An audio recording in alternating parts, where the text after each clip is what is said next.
Welcome back. You're still watching the Daily Debate, and I am honored to be having with me over the phone Dr. Osama Murad, the financial expert. Thank you very much for being with us tonight on the Daily Debate. Dr. Osama. Dr. Osama Murad. It's my pleasure and honor. Thank you. Anytime. First of all, how do you see the importance of the visit made by the U.S. First Lady Jill Biden and the reception that he had received from Egypt's First Lady Mrs. Intisar al-Sisi and the subsequent meeting with His Excellency President Abdel Fattah al-Sisi? Well, it is of no secret that Egypt and the U.S. are strategic allies in the region. Such visits, especially by the First Lady, is highly significant, especially at the current time, to highlight the partnership, the strategic partnership between the two countries, and also the warmth of the relationship, that this relationship is even based on family and First Lady's counter visits.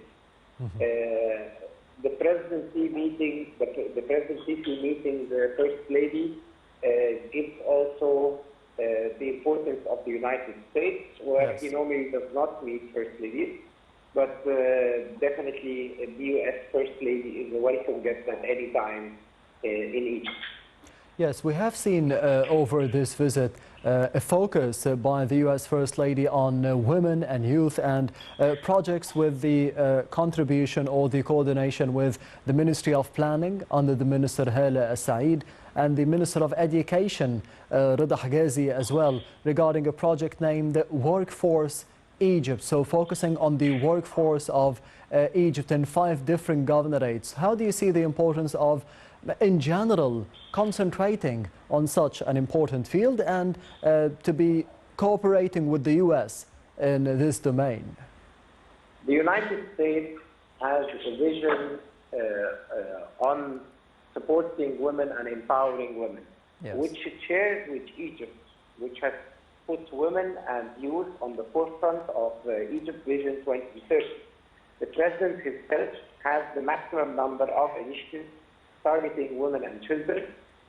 We have the maximum number ever in history of female women ministers, of female cabinet members, and even female governors in Egypt, which we did not have before. That's besides the National Council for Women, the health initiatives, the empowerment initiatives, entrepreneurship initiatives for women, women empowerment for law development, and even judicial corrections made, which were kind of an impediment to women in Egypt, especially regarding inheritance, divorce, self-support, and sustainability.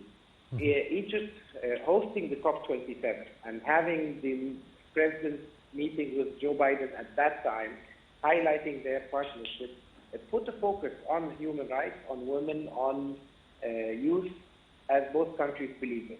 The U.S., as a partner country focusing on development, does not give aid, which does unmeaningful aid.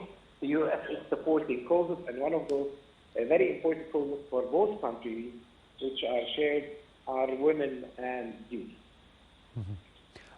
You've mentioned, Doctor, the women empowerment in Egypt. What is the importance, the economical importance of women empowerment to the economy of Egypt, and more specifically the steps that have been taken under the tenure of His Excellency President Abdel Fattah al-Sisi in this field?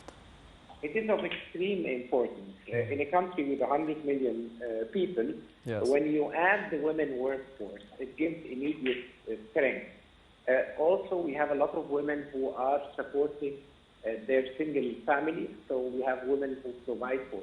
So the empowerment is of extreme economic significance, and also, of course, it's better to benefit from both genders rather than to benefit from men. Women also add a different viewpoint. Traditionally and statistically, women on board of companies make the board more sensible. Women in the workforce make it more sensible. Issues as workforce rights and so on are considered. So there are lots of economical benefits for having women in the workforce, be that at the highest level as executives or board members or normal workers. How do you see the steps taken by the Egyptian government under the political leadership to be investing in women empowerment and the youth, more specifically under the tenure of President Sisi over the past 8 or 9 years? Well, the numbers speak for themselves.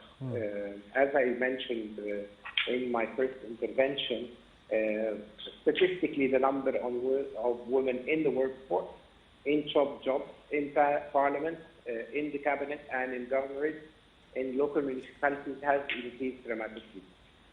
Youth have a special attention by President Sisi through the Youth Forum, the World Youth Forum, the empowerment of youth on several fields, the initiative for leadership and for development of applications, even on an applicant stance, the core pole youth providing peace, and we must not forget that the currently held national dialogue was an initiative, an idea suggested by the Youth Forum, which the President immediately adopted, and also youth helped support the cause of freeing political prisoners which have been imprisoned for some time if there is no other issue.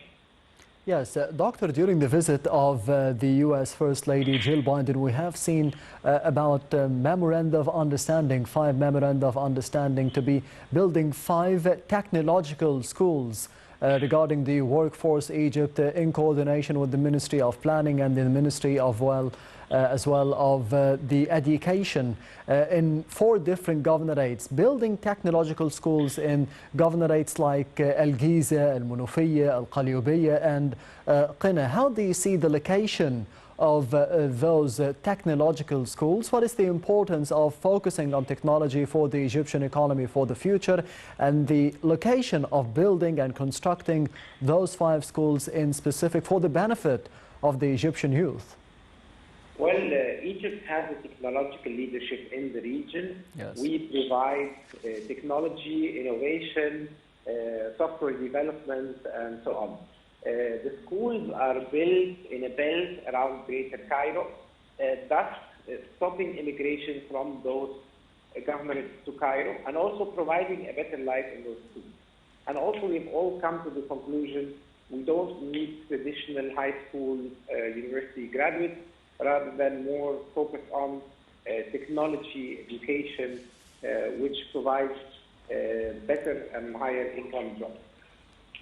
Yes, Dr. Osama Murad, the financial expert. Thank you very much for being with us tonight on the Daily Debate over the phone. And we will be having a quick break, so stay tuned.